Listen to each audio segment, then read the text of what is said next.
Leşelerimizi davamlaştırımız hürmetli vatandaş bugün çiğsağı. 2019 yıl 6. ayının 30. günü. Andaki mavzumunda dini itikat erkinliği elçisi Xi Jinping yolga koyuvatkan dini itikat cüngüçülaştırış yoki Xitayçılaştırış akmaydı dep ko'rsak, mavzuli xabar 6. ayının 28. günü Amerika ovozdan Xitoy programmasi e'lon qilindi. Xabar mundaq deydi. Capitol Hill Amerika Qo'shma Shtatlari diniy e'tiqod erkinligi elchisi Sam Brownback haftaning 4. kuni, ya'ni 6. ayning 27. kuni Amerika Davlat Majlisi Tamlan To'z kishilik huquq komitetining guvohlik berish va guvohlik olish yig'iniga qatnashib, Hristiyan muridlari diniy e'tiqod erkinligi xirasga uchrash ahvolini tunishtirib o'tdi. Diqqatga vatandosh, 7 nafar senatorning yozgan xati 6. ayning 27. kuni. Diniy ishlar elchisi Sam Brownbackning guvohlik berish yig'iniga qatnashgan vaqti 6. ayning 27. kuni.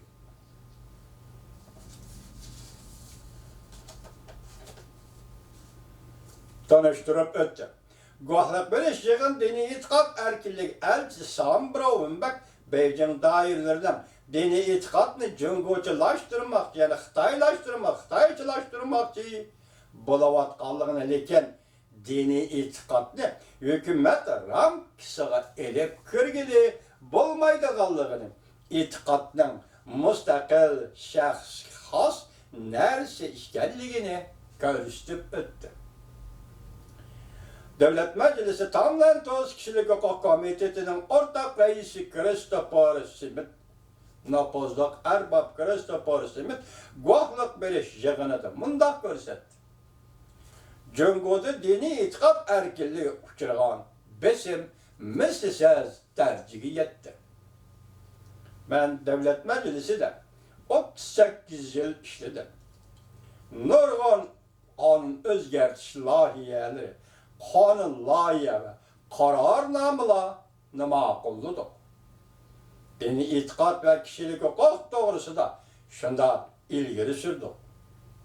Lekin Xi Jinping raisligidagi Jungoda iqtisod sharoitlar o'zliksiz yaxshilanish bilan birga jamiyatda erkinlik makoni umumyuzlik tarixga yuzlandi. Xi Jinping yo'l qo'yayotgan diniy e'tiqodni Xitoychalashtirish, ya'ni jungulashtirish harakati, men o'ylaymanki, barliq diniy e'tiqod selingan tahdiddir deb ko'rsatdi o'rtaq rais Christopher Smith guvohlik berish yig'inida. Amerika Qo'shma Shtatlari diniy e'tiqod erkinligi elchisi Sam Brownback o'rtaq rais Christopher Smithga javoban mundaq ko'rsatdi. Her qanday bir xil diniy e'tiqoddan o'ziga xos mantaqasi va dogmasi bo'ladi. Dogmasi deganda odati bo'ladi deydi. Jungo hukumatining diniy e'tiqodga bugungacha Jungo hukumatining diniy e'tiqodga jungocha rang berishga urinishi meni xotirjamsizlantirdi deydi. Diniy e'tiqodni Xitoychalashtirish, ya'ni jungochilashtirish odatchi so'z ibora emas. Bir davlat yoki bir hukumat o'zining ehtiyoji bo'yicha dinni dogmalashtirishni o'zgartirishga uringanda bu kishining xotirjamsiz qiladigan bir ish bo'lib qoladi. Bu kishini xotirjamsiz qiladigan bir ish bo'lib qoladi. Sam Brownback so'zini davomlashtirib mundaq ko'rsatdi. Bu hukumatning fuqarolaring diniy e'tiqodni cheklashga uringanda bu vaqt ular, ya'ni hukumat avvalchilikqa yo'l qo'yadigan vaqtdir. Nurg'unlagan hukumatlardan e'tiqodni cheklashning yo'lini tepib e'tiqodni cheklashga urinib boqqan edi. Lekin o hukumatlar oqtura olmadi. Oxirida bundoq siyosat bilan mag'lub bo'ldi. elçi, dini itikat erkinliği, halkara dini itikat erkinliği, elçi Amerika Koşmuş Ştatlarının Sam Brownback THB ilgirler mındak düşündürdü. Dini itikat erkinliği de okşamasın bulur. Hristiyan dini itikadı okşaş bolmagan bir devlet bir tüzümde. Allah'a işinadigan devlet tüzümü değil ki bir xil itikat tüzümü de adamlar yaşaydigan devletlerdeki dindir. Hristiyan din. Bu okşaş bolmagan bir makandır.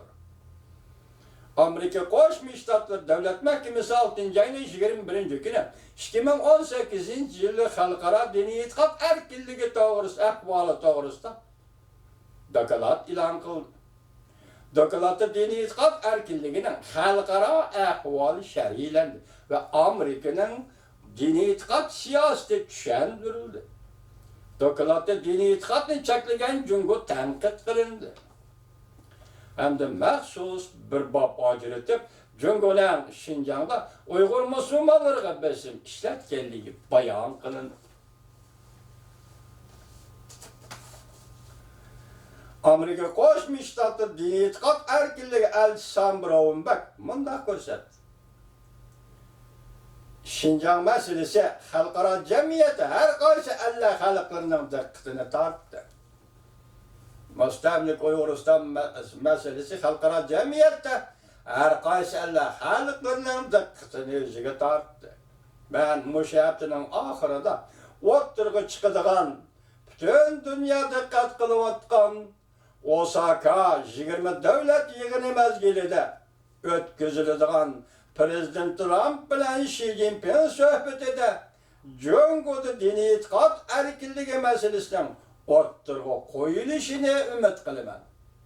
Kendiniz mi vatandaş gördünüz mü hazır? Amerika Koşmuş Ştatlarının dini itikat, halkara dini itikat erkinliği boyutu valisi. Yaki elçi Sam Brownback bu kadar 6. ayının 27. günü dini itikat meselesi boyutu Cungo'da yani Şinjan'da müstemlik Uyguristan'da bu meselenin söhbetke yani Prezident Trump bilen Reis Xi Jinping oturusunda ötküzüldüğün söhbette oturuğa koyuluşunu ümit kılımandı. Baştiyette nefer senatör şundak dedi. Bu meselenin oturuğa koyuluşunu ümit kılımız. Sam Brownback'ım bu meselenin yani Uygurlar meselesinden iki devlet oturusunda söhbette oturuğa koyuluşunu ümit kılımız. Guahlık biriş ahırlaşkandan keyin Sam Brownback Amerika avazga mındak görsetti. Cungo yeneyle hem Şinjan'da Uygur Müslümanlarına, müstemlik Uyguristan'da Uygur Müslümanlarına ve başka asallık milletlerine selevatkan besim, zulüm sistemlerini itiraf kılmayı batıdı.